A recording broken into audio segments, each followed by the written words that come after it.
하나님 말씀 같이 보도록 하겠습니다. 출애굽기 12장 1절에서 30절인데 31절까지인데요. 7절에서 11절만 우리 7절에서 11절만 같이 교독하도록 하겠습니다. 제가 먼저 읽겠습니다. 그 피를 양을 먹을 집 좌우 문설주와 인방에 바르고 그 밤에 그 물고기를 불에 구워 무교본과 쓴나물과 아울러 먹되 날 것으로 물에 삶아서 먹지 말고 머리와 다리와 내장을 다 불에 구워 먹고 아침까지 남겨두지 말며 아침까지 남은 것 곧 불사르라. 같이 읽겠습니다. 너희는 그것을 이렇게 먹을지니 허리에 띠를 띠고 발에 신을 신고 손에 지팡이를 잡고 급히 먹으라. 이것이 여호와의 유월절이니라. 아멘. 자, 오늘은 여러분과 함께 이 유월절이 갖는 의미를 같이 여러분과 함께 살펴보도록 하겠습니다. 자, 이 유월절을 오늘 한 5가지 정도의 의미로 같이 여러분과 한번 살펴보도록 하겠습니다. 자, 먼저 유월절은 첫 번째로는 이렇게 나누고 싶은 의미가 하늘과 시간이 달라지는 삶의 출발이었다. 이게 유월절이 새해 첫째 날이 되게 하셨다라는 것이 중요한 의미입니다. 유대인들의 달력은요, 유월절부터 바뀝니다. 재구성이 됩니다. 이집트의 그 태양력을 중심으로 했던 시간으로 당연히 살아가는데 이때부터 이스라엘의 시간표, 이 달력이 바뀌어 버립니다. 우리가 출애굽기 12장 2절을 보시게 되면 이 부분을 보실 수가 있겠죠. 같이 한번 읽어볼까요? 출애굽기 12장 2절 말씀. 이 달을 너희에게 달의 시작 곧 해의 첫 달이 되게 하고. 자, 이 달이 바로 뭐냐면 지금 너네들이 지켜왔던 달력 이런 거 신경 쓰지 말고 이 6월절 절기가 시작되는 날부터 1월 1일로 삼아라 하는 것이죠. 뭐하고 좀 비슷한 느낌이 드세요? 우리 사귄 지 오늘부터 1일이다 뭐 이러는 거죠. 우리 지금 여기 계시는 세대들은 전혀 그런 말을 해보신 경험이 없는 분들이시겠죠. 요즘 젊은 친구들은 앱도 나오지 않습니까? 사귄 지 며칠 되는 앱도 나온다고 하거든요. 그래서 알아서 100일 이벤트 해라, 150일 이벤트 해라, 200일 이벤트 해라 이렇게 다 알려준다고도 하죠. 요즘 그런 앱들이 참 좋은 것 같아요. 제가 지금 저희 아내가 없어서 하는 이야기인데 큰일 날 뻔했던 적이 있습니다. 저희 아내가 오후 한 3시쯤에 전화가 왔었어요. 전화를 딱 받고 오늘 저녁 때 어떻게 할 건데? 그래서 오늘 저녁 때 제가 말하려고 했던 것은 일이 있어서 아무래도 교회에서 좀 하다가 가야 될 것 같아 말을 오늘 저녁 때 하는데 갑자기 알람이 픽 울리는 거예요. 보니까 결혼기념일 뜨더라고요. 당연히 집에 들어가야지 했던 그때 이 알람 기능에 대해서 제가 얼마나 감사했는지 몰라요. 자, 요즘 그런 것처럼 요즘 젊은 사람들의 이런 앱들이 많이 나오죠. 만난 지 1일째, 2일째 이렇게 하는 거죠. 자, 오늘 어쩌면 그런 식의 달력의 첫 출발입니다. 이스라엘 사람들에게 하나님이 말씀하신 거죠. 오늘부터 첫째 날이다. 너희들은 이 6월절 절기를 1월 1일로 6월절 절기의 시작을 1월 1일로 삼아라 하는 것이죠. 자, 물론 이것이 지금 원래 태양력으로 본다면 우리식으로 본다면 아마 3월과 4월의 중간쯤 되어지는 시간이 아닌가. 3월 중순쯤 되어지는 시기로 봐집니다. 그래서 소위 말해서 우리가 생각하는 3월의 한 중순쯤이 유대인들은 니산월이라고 해서 이것을 1월 1일로 삼기 시작을 했다는 거죠. 또 다른 데 보면 아빕월이라고도 나오는 것 때문에 니산월은 뭐고 아빕월은 뭐냐 이게 헷갈리는 경우가 있는데요. 이 아빕월이라고 하는 말은 히브리어의 이 아빕이라고 하는 말은 여러분이 지금도 다 듣는 말입니다. 이스라엘에 가시면 비행기 공항이 어디에 있습니까? 텔 아비브라고 있죠, 그죠? 텔 아비브가 있는데 그 텔이라는 말이 그게 언덕이라는 뜻이고 힐이라는 뜻이고 아빕이라는 말이 번역이 좀 애매하긴 하지만 봄으로 보는 게 제일 좋습니다. 스프링 시즌이라는 거죠. 그래서 텔 아비브 이 말은 봄의 언덕. 분위기가 좋죠, 그죠? 네, 봄동산. 네, 조금 촌스럽네요. 네, 봄동산이라는 느낌이 나는 것이죠. 그래서 아빕월이라고 하는 말은 바로 스프링 시즌에 윤달로 끼어든 것을 말합니다. 그게 무슨 말이냐 그러면 이스라엘의 달력은 어떻게 계산을 하다 보니까 이게 29.5일이 나와요. 그래서 우리가 알고 있는 매달에 1.5일이 빠집니다, 이게. 그래서 12월까지 가버리고 나면은 이게 365일로 돌리는 우리랑 약 날짜가 한 10여일 이상 맞지가 않습니다. 그러다 보니까 이제 이걸 어떻게 하냐 그러면은 3년에 한 번씩 아예 한 달이 빠지게 돼요. 그래서 그 한 달을 끼워 넣어서 그걸 아빕월이라고 합니다. 그때 보통 넣는 시기를 3, 4월 요때쯤에 봄 시즌에 그걸 집어넣어서 우리는 2월 달에 윤달이라 그래가지고 4년에 한 번씩 29일이 들어가잖아요, 그죠? 그 비슷하게 유대인들은 그런 형태로 쓰고 있기 때문에 니산월이라고 하는 말이나 아비월이라고 하는 말이 윤달로 끼워 넣었을 때와 아닐 때의 차이뿐이지 사실은 같은 날짜를 말하고 있는 것이죠. 그래서 여러분들이 성경을 보다가 어디서는 니산월 어쩌고 나오고 어디서는 아비벌 어쩌고 나오고 이게 왜 날짜가 다른가라고 생각하지 마시고 3년 단위로 아비벌로 보느냐 매년 단위로 볼 때 니산월로 말하느냐의 차이가 있을 뿐이다라고만 참고하시면 되겠습니다. 자, 어쨌거나 이런 상황에서 소위 6월절부터 이제 너희들은 첫째 날이다라고 하는 이런 개념을 심어주셨죠. 근데 이것은 고대 사회에서 달력을 바꾼다는 건 굉장히 심각한 의미를 갖습니다. 고대 사회에서 달력을 새롭게 한다는 말은 이 시간의 흐름의 시스템, 쉽게 말하면 하늘이 흘러가는 하늘 흐름의 시스템을 바꾸겠다는 의도를 가지고 있기 때문이죠.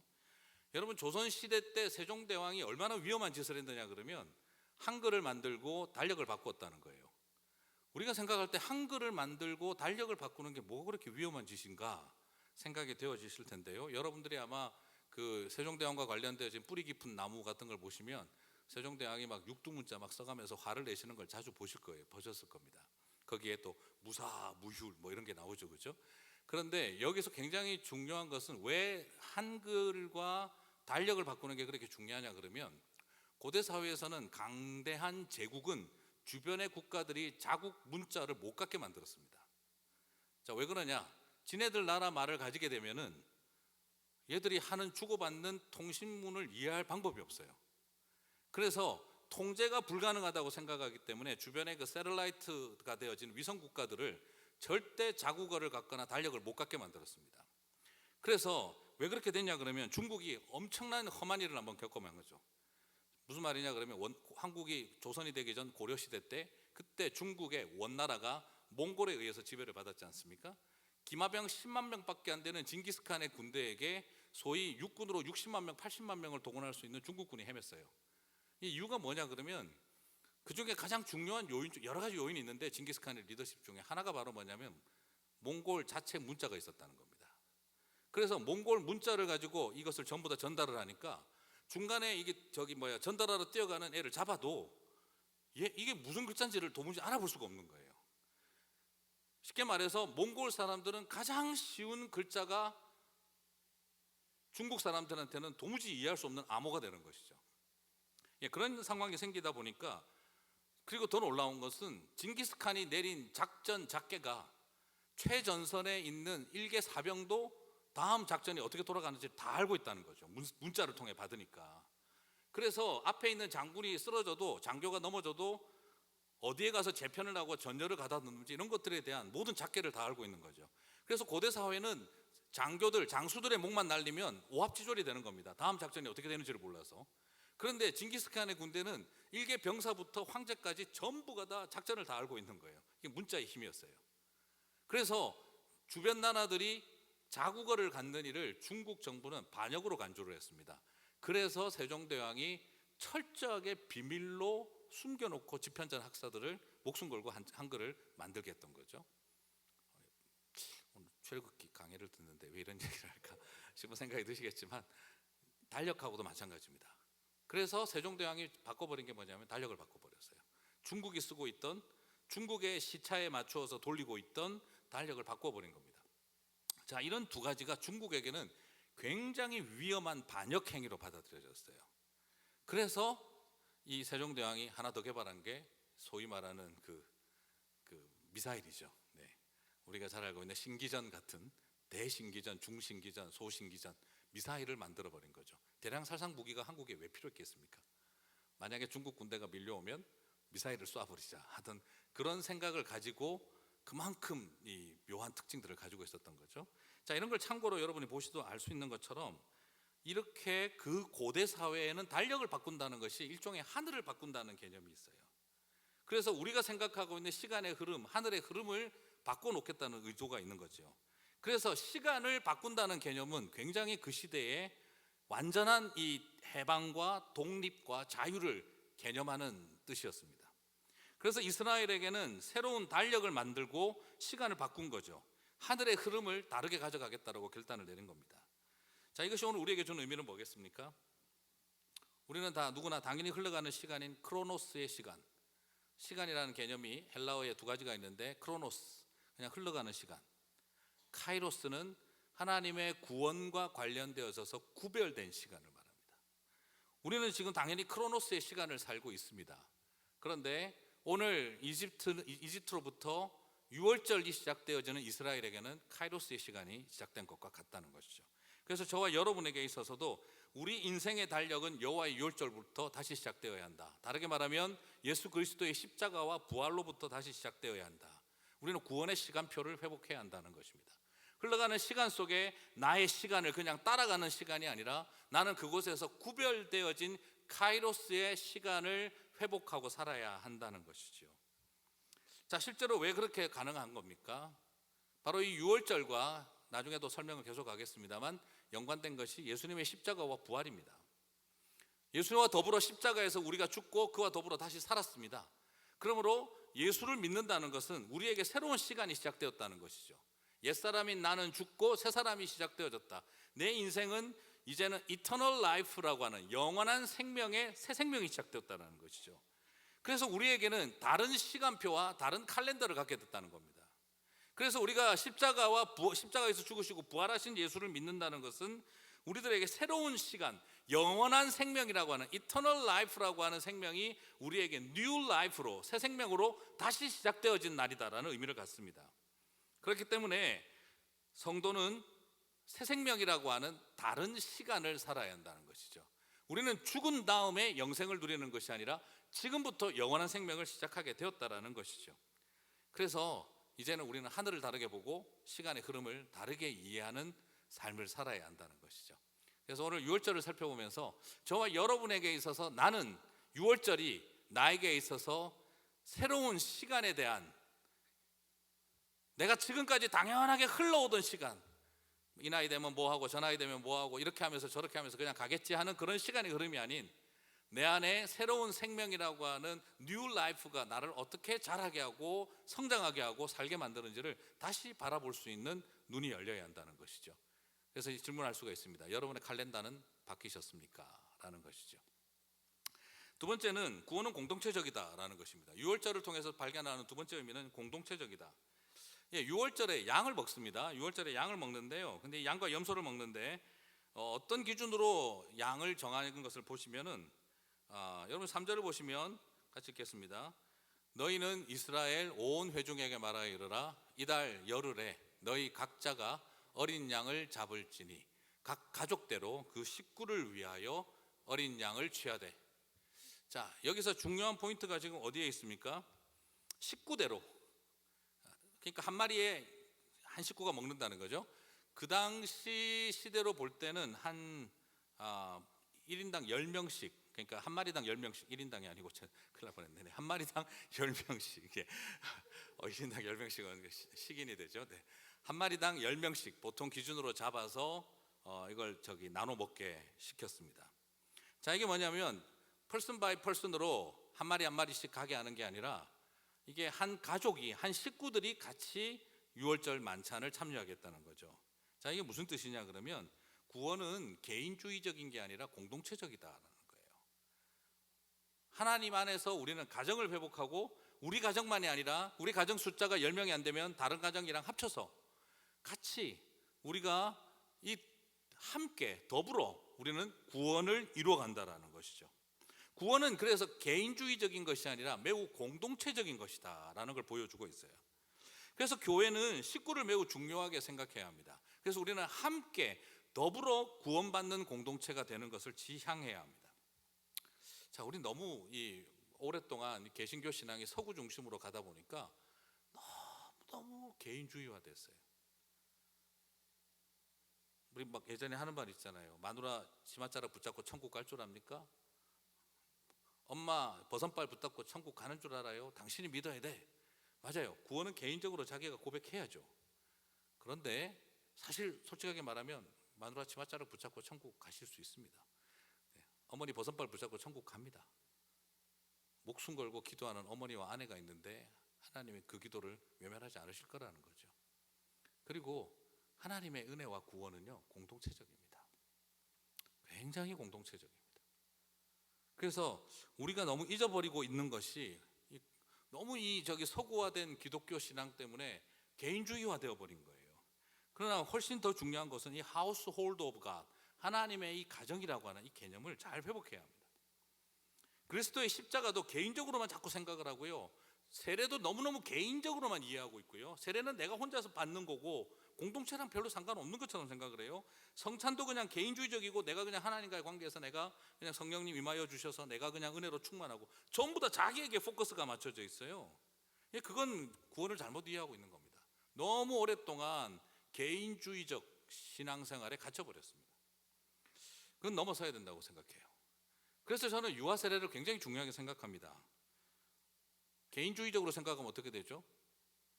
아이가 세례받을 수 있는 권리를 엄마가 빼앗는 거죠, 아빠가. 개인주의적으로 신앙 고백을 해야 세례를 받지, 어떻게 엄마 아빠의 신앙 고백으로 유아 세례를 줘? 거기에 전제가 뭡니까? 다 내가 하는 거라고 생각하는 거예요. 그러면 왜 하나님이 난지 8일 만에 할례를 하라고 그랬을까요? 개인주의적으로 지가 자르고 싶을 때 잘라야지,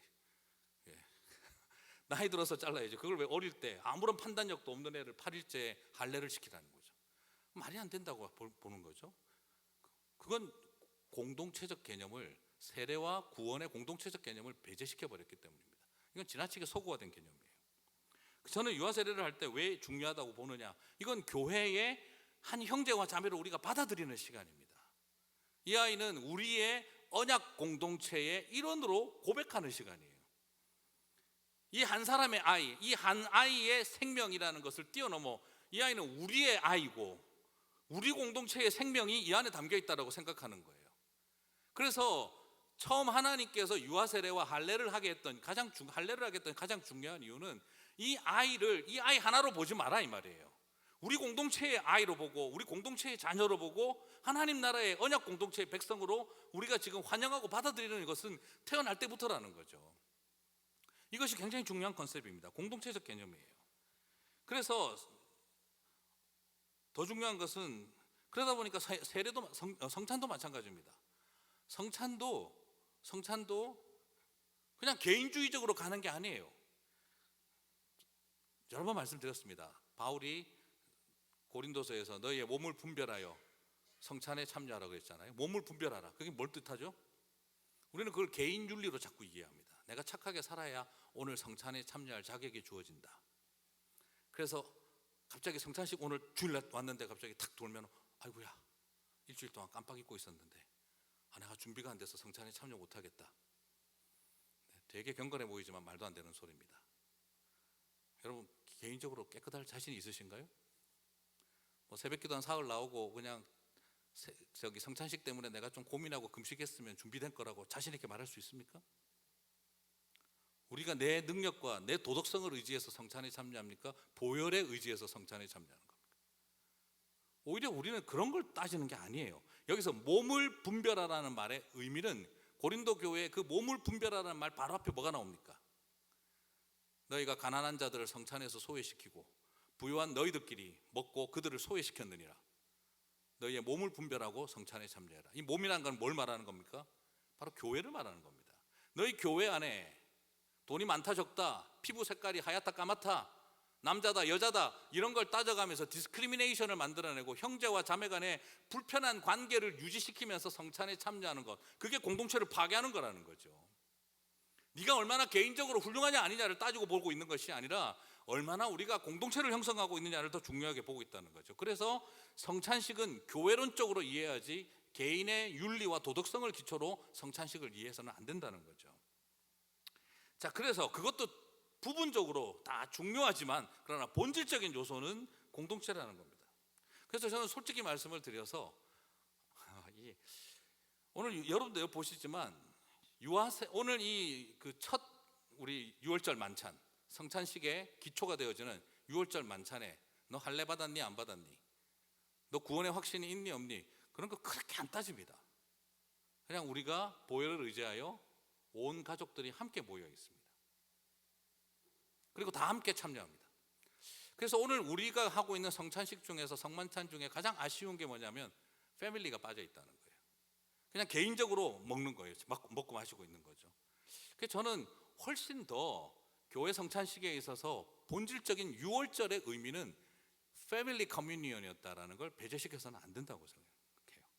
그래서 유아 세례도 그냥 아이들 1년에 한 번씩 절기 그냥 모아가지고 우르르 그냥 한 12명 세워놓고 물 찍어 바르기, 저는 그런 거 하고 싶지가 않다는 거죠. 온 교회가 다 이 아이의, 우리 교회의 한 형제됨과 자매됨을 온 교회가 손을 들어 축복하고 환영을 해야 한다는 거죠. 그래서 유대인들은 할례식 할 때 온 집안 사람들이 다 모여가지고 그 아이의 할례를 할 때 찬양을 하고 축제를 벌렸어요. 축복하고 기도하고. 그래서 저는 그걸 우리가 교회가 회복하고 싶은 의미 때문에 그저 주어진 의식처럼 하지 않고자 하는 거죠. 그게 로마 캐톨릭식이에요. 왜냐하면 그 당시 중세 시대에는 동사무소에서 주민등록증 관리를 안 했거든요. 그때는 교회 교족부에 등록이 되어야 시민의 권리가 주어지는 겁니다. 그래서 교회에서 파문당하는 게 굉장히 무서운 거였어요. 우리는 교인번호가 헌금할 때 중요하지만, 그러나 그 시대에는 교인번호가 주민등록 등본이에요. 일종이에요, 교족부가. 그래서 태어날 때 맞춰가지고 유아세례를 받음으로써 얘는 지금 이 기독교 사회의 일종의 동사무소 등록하는 거랑 비슷하게 돼 있던, 일종의 의식화되어 있는, 시민 의식화되어 있던 거죠. 그런 건 하지 말자 이거예요.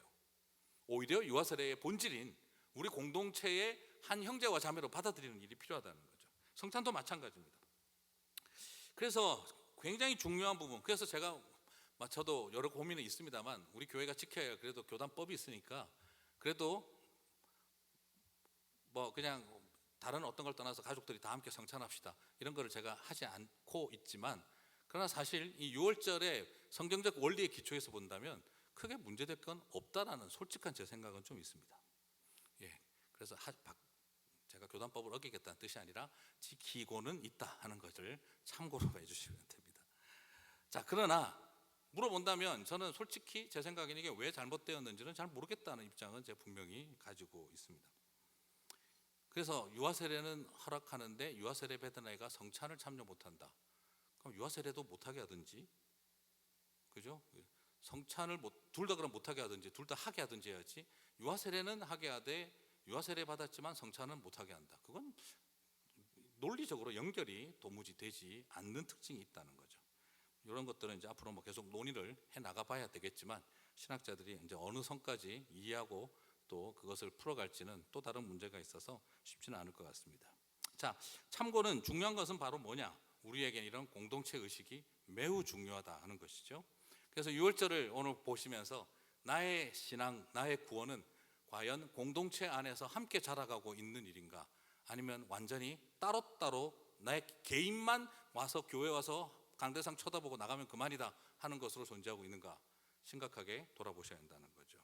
세 번째, 어린 양은 하나님이 아니라 죄인을 위해서 주어진 것이다 하는 겁니다. 6월절 어린 양을 잡으면서 이게 제사의 모습을 띠고 있는데요, 근데 여러분 한번 가만히 보시겠습니까? 첫 제사의 시작이라고 할 수 있는 6월절 제사가 하나님에게 전적으로 드려졌습니까? 사람이 전적으로 다 먹었습니까? 느낌상 하나님께 당연히 전적으로 드려져야 될 것 같은데, 그런데 오늘 우리가 읽었던 본문 7절에서 11절을 봤죠. 8절에서 10절을 보시게 되면 남기지 말고 무교병과 쓴나물과 함께 다 먹으라라고 하고 있어요. 네, 하나님 앞에 전적으로 하나도 남기지 않고 다 올려드려라, 이 분위기가 아니고 지금 어떻게 되어 있습니까? 너희들이 내장까지 다 구워서 하나도 남기지 말고 다 먹어라. 아직까지 남아있는 게 있으면 그건 그냥 확 다 그냥 번시켜버려라, 태워버려라 라고 되어 있어요. 자, 포커스가 지금 어디에 가 있습니까? 이 분위기가 어린 양을 전적으로 하나님 앞에 올려드려라의 분위기가 아니라 전적으로 누가 다 먹으라는 거죠? 사람이 다 먹으라는 거예요. 너희가 다 먹으라는 이야기입니다. 자, 여기서 굉장히 중요한 하나님이 우리에게 처음 시작한 제사의 독특한 특징을 보여주고 있습니다. 첫 제사는 우리의 모든 것을 주께 드립니다로 시작된 것이 아니라, 첫 제사는 뭐죠? 어린 양이 모든 것을 우리에게 주신 날이었다라는 거예요. 제사는 누구의 헌신으로 시작된 겁니까? 하나님의 헌신으로 시작된 겁니다. 우리가 가진 모든 것을 주께 드립니다가 6월절 첫 제사의 출발이 아니라, 어린 양이 물과 피를 다 쏟고 남김없이 당신의 모든 것으로 저와 여러분을 먹이시고 채우셨다는 겁니다. 유월절 어린 양의 제사를 통해 굉장히 중요한 포인트 중에 하나는 어린 양 대신 예수 그리스도께서 저와 여러분을 위해서 온전한 양식이 되어주셨다는 겁니다. 우리의 모든 것을 드린 것이 제사의 출발이 아니라 하나님이 모든 것을 우리를 위해 주신 것이 제사의 출발이다 하는 것이죠. 이런 이야기 좀 들으시면 좀 그런 분위기가 있으셔야 되는데 이런 분위기로 계시면 참 당황스럽죠. 네. 자, 이게 우리가 뭔가 제사를 잘 지내야지가 아니라 가장 아름다운 제사의 출발은요, 어린 양이 모든 것으로 양식으로 우리에게 주심이 제사의 출발입니다. 그걸 보고 나니 우리가 뭘 하기 시작을 하는 거죠? 내 모든 것을 주께 드립니다가 시작된 거예요. 주를 위해 내 삶을 온전히 드립니다는 고백의 출발은 주님이 내가 너희를 위해 내 모든 것을 주노라 에서부터 시작되어졌다라는 걸 보게 되는 것이죠. 그러므로 예배한다는 것은 무엇을 말하는 것입니까? 예수님께서 우리를 위해서 모든 것을 주신 것처럼 우리도 우리의 삶을 당신에게 그리고 이웃들에게 드리겠습니다 하는 것이 우리의 예배의 출발이라는 겁니다. 유월절을 통해 발견하는 제사는 우리가 얼마나 완벽한 제사를 드렸느냐에 달려있는 것이 아니라 어린 양이 우리를 위하여 얼마나 온전한 제사를 드려주셨는가를 바로 보는 일에 달려있습니다.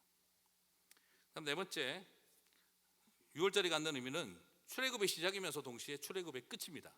그리고 입가나안의 그리고 가나안 정복전의 시작입니다. 자, 1월 1일에 시작하고 열흘째 될 때 양을 구별해서 양을 나흘 동안 놔두고 14일이 되면 유월절이 시작되는 거죠. 그래서 유대인 달력으로 니산월 달력으로 본다면 1월 1일에 이제 유월절이 이제 절기가 시작되어지면 열흘 동안 양을 구별하고 나흘 동안 뒀다가 14일째 1월 14일에 양을 잡습니다. 이게 아마 우리 달력으로 본다면 한 4월 1일쯤 되겠죠. 4월 첫째 주나 둘째 주쯤 될 것 같습니다. 그래서 그때 죽이게 되고, 그리고 1월 15일부터 1월 21일까지 일주일 동안 이제 그 사람들은 무교절이라는 기간을 보냅니다. 누룩이 들어가지 않는 떡을 먹는 거죠. 무교절의 기간을 보내고 이때 쓴나물을 먹습니다. 그리고 1월 15일부터 무교절이 시작되면 1월 16일을 초실절이라고 불렀습니다. 첫 열매를 먹는 날. 이 초실절에는요, 주로 그 당시에 지금 우리식으로 계산하면 대충 언제쯤 됩니까? 네, 4월 한 중순쯤 되겠죠, 그죠? 4월 중순쯤 될 때, 이때가 그 당시 지역에서는 그게 보리 수확을 하는 계절입니다. 그래서 초실절이라고도 하고 맥추 감사절이라고도 하는 거죠. 맥추절. 맥추가 뭡니까? 보리 맥자에 추수할 추자죠, 그죠? 그래서 초실절이라고 하는 개념이 바로 맥추절과 같은 개념을 가지고 있습니다.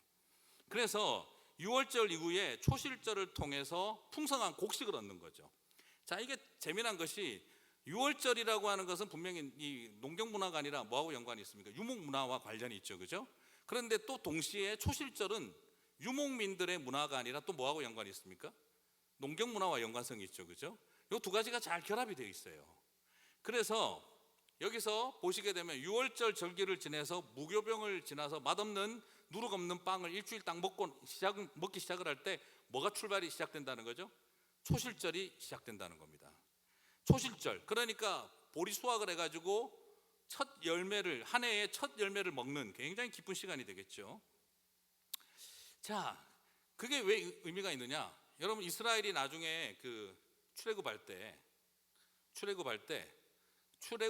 때 그때 어떻게 합니까? 이집트 사람들이 요 6월절 지나고 나서 금가락지 빼가지고 다 주고, 금 귀걸이 뽑아가지고 주고, 그 다음에 자기들이 가지고 있는 곡식을 막 퍼주죠. 제발 잘 나가라고. 그때 그 곡식을 퍼줄 수 있는 이유가 뭐겠습니까? 이때가 초실절이기 때문인 거예요. 그래서 보리를 엄청 받아서 나온 거죠. 자, 여기서 이제 우리가 좀 애매하지만 좀 볼 수 있는 것이 10가지 재앙이 있었을 때 그 황충과 느시 다 쓸어 먹었다 했지만 다 쓸어 먹은 것만은 아닌 것 같죠, 그죠? 하나님이 징벌을 내려도 그렇게까지 다 죽을 만큼은 아니셨다는 거죠. 네, 이게 해석상으로 어떻게 보느냐의 차이는 조금 존재하지만 완벽하게 하나도 안 남겼다는 뜻이 아니라 어떤 한 일부 지역에 그 굉장한 그 엄청난 있었다는 걸로 이렇게 그 당시 고대 사회의 이런 문학적 기법의 차이가 있지 않겠냐라고 평가를 하는 거죠. 그래서 많은 보리를 얻어서 나갔다라고 이렇게 보는 것이죠. 근데 이게 왜 좀 중요하냐? 나중에 이스라엘이 40년 뒤에 광야 생활을 끝낼 때 어떻게 합니까? 그때 요단강을 건널 즈음에 그때 유월절 잔치를 다시 엽니다. 왜냐하면 하나님이 너희들이 가나안 땅에 들어가서 유월절을 지내게 될 거라고 했으니까 광야 40년 동안은 중간에 한 번 하고 나머지는 하지 않았어요. 매년마다 안 했어요. 40년 동안. 그런데 이제 다시 가나안 땅으로 들어가기 직전에 다시 유월절을 합니다. 그리고 유월절을 하고 들어가요. 이게 무슨 의미가 있을까요? 만나가 끊어져도 너희에게 먹을 것이 사라지지 않을 거다라는 거예요. 그래서 성경 여러분 보시면 어떻습니까? 만나가 그쳤더라. 그러나 그 땅에 먹을 것이 곡식이 풍성하여 너희들 손으로 추수하여 먹을 것을 먹으리라 그렇게 했던 거죠. 왜요? 절기상으로 초실절이기 때문인 거예요. 그래서 이건 우리에게 보여주고 있는 게 바로 뭘 말하느냐? 하나님께서 유월절에 하나님을 신뢰하라 이것입니다. 우리가 믿음으로 어린 양을 붙들 때 하나님은 우리에게 초실절을 허락하신다는 겁니다. 우리 손으로 심지도 않은 보리를 그 약속의 땅에서 먹고 누리게 될 날이 올 거다라는 것이죠. 그래서 우리가 붙들어야 할 것은 오로지 유월절 어린 양을 붙들고 나아가면 하나님은 우리들에게 그 약속의 땅에서 너희들이 심지 않은 보리로 너희들은 추수를 하고 더 이상 만나가 없어도 될 너희 손으로 곡식을 수확하고 빻아서 음식을 만들어 먹을 날이 오게 하겠다 하는 그 약속이 담겨 있는 겁니다. 그래서 구원을 전적으로 의뢰하는 사람들에게 주시는 맥추 감사의 역사가 여러분 가운데 있게 되시기를 주님의 이름으로 축복합니다. 그래서 맥추 감사절은 다른 뜻이 아닙니다. 주님만 붙들고 살아온 우리에게 하나님이 주신 은혜를 기억하는 것이죠. 자, 마지막으로 다섯째, 예수 그리스도의 십자가와 부활을 보여줍니다. 유월절 절기는 가장 중요한 것은요, 예수님이 십자가에서 부활하신 날입니다. 자, 무슨 뜻이죠? 예수님 많고 많은 날이 있는데 하필이면 언제 죽으셨습니까? 유월절 하루 전날 죽으셨습니다. 유월절 하루 전날 돌아가셨습니다. 어린 양이 물과 피를 다 쏟고 문 앞에 발라서 죽음의 사자가 패스오버란 것처럼 예수님은 십자가에서 물과 피를 다 쏟으심으로 어린 양이 되셔서 유월절 어린 양이 되셔서 죽으셨습니다. 그리고 사흘 뒤에 부활하셨습니다. 뭘 뜻하는 걸까요? 예수 그리스도께서 부활하심으로 부활의 첫 열매가 되시는 초실절을 이루신 것이죠. 그래서 부활은 바로 유월절 다음에 무교병이 있고 그리고 무교절이 있고 그리고 그 사이에 초실절이 시작되는 것과 같습니다. 예수 그리스도께서 유월절 어린 양으로 죽으시고 부활의 첫 열매가 되셔서 초실절을 성취하고 계신 것을 보게 되는 것이죠. 자, 여기서 우리가 발견하는 게 바로 뭐냐? 구원은 우리가 뭘 잘해서 얻는 것이 아닙니다. 그날 밤 양 피를 발라놓고 철야 기도를 했으면 죽음의 사자가 지나가고 양 피를 발랐는데 아무 생각 없이 잤으면 죽음이 임하고 그러지 않습니다. 네가 철야를 기도를 했든 그냥 엎드러져서 그냥 실컷 잠을 침 흘리고 잤든 발라놓은 피를 통해서 대속적 죽음을 통해 죽음의 사자가 우리를 넘어갔던 것이 중요하다는 거죠. 다시 말씀드리면 내가 얼마나 간절히 사모했느냐, 내가 얼마나 뜨겁게 기도했느냐, 내가 앞으로 뭔가를 위해서 뭘 준비하고 행했느냐, 아니면 나는 그냥 게으르게 잤느냐, 그런 거 따지지 않는다 이 말입니다. 우리에게 임하는 유월절의 의미는 너희가 구원을 위하여 너희 스스로 자력으로 해낼 수 있는 것이 없다는 전적 무능을 보여주고 있는 겁니다. 바로 구원에 있어서 인간이 스스로 뭔가를 해낼 수 없다는 전적 무능을 보여주고 있는 것입니다. 오로지 우리 밖에서 일어난 대속적 죽음이 우리를 회복시키신다는 거죠. 그래서 맥추 감사도 뜻하는 것은 그저 뭘 말하느냐 그러면 복 받는 이야기가 아니라 나에게 부활의 첫 열매와 같은 삶이 있느냐라는 걸 중요하게 보는 거예요. 그래서 저희 교회에서 맥추 감사절 같은 거를 안 하는 이유는 너무 속보여서 제가 안 하는 겁니다. 맥추 감사가 뭔지 모르면서 교회 다니시면서 감사한 거 많이 하셨죠? 솔직히 지금 내가 뭔지도 모르고 지난 한 20년 맥주 감사절 헌금하지 않았나? 우리 교회에서는 안 했지만 당연히 다른 교회 계실 때 혹시 그런 생각 안 드셨어요? 이거 왜 하는지 알고 하셨어요? 교회에서 하라 그러니까 하셨죠? 그런 순수한 마음도 참 귀합니다. 네. 하지만 맥주 감사절의 정확한 의미는 내가 유월절만 붙들고 살아갈 때, 예수 그리스도의 죽으심만 바라보고 살아갈 때 하나님이 채우신다는 것에 대한 소망도 되지만, 그럼 더 중요한 것은 바로 뭐죠? 나는 날마다 부활한다, 나는 부활의 감격을 잃어버리지 않고 살겠다가 맥주 감사의 중요한 포인트입니다. 나는 첫 열매가 되신 예수 그리스도의 부활을 따라가는 사람이다 하는 것이죠. 너무 의미 없이 사용되고 있다 보니까 교회에서 그저 헌금하는 수단밖에 안 되어버린 것은 옳지 않지만, 그래서 우리도 하고 있지는 않지만 의미는 아실 필요가 있습니다. 그래서 여호와의 유월절이니라 라는 표현이 나옵니다. 뭘 말하는 거죠? 우리가 뭘 하는 날이 아니고 철저하게 하나님이 하시는 날이다. 그래서 다른 기념일보다, 다른 절기보다 유월절 앞에는 여호와의 유월절이라는 표현이 많이 쓰여져 있습니다. 너희들이 하는 것이 아니라 이건 내가 주도하는 날이다 하는 것이죠. 자, 이제 이 의미들을 한번 정리 한번 해보셔서, 이것은 마치 뭐하고 똑같으냐면, 우리가 주님이 죽으시고 부활하신 날을 우리는 뭐라고 합니까? 주일이라고 하죠. 영어로 옮기면 The Day of Lord, 주의 날, 그죠? 주의 날이죠. 그걸 우리 짧게 붙여서 주일이라고 하죠. 말 그대로 여호와의 유월절이니라, 주님의 날이니라.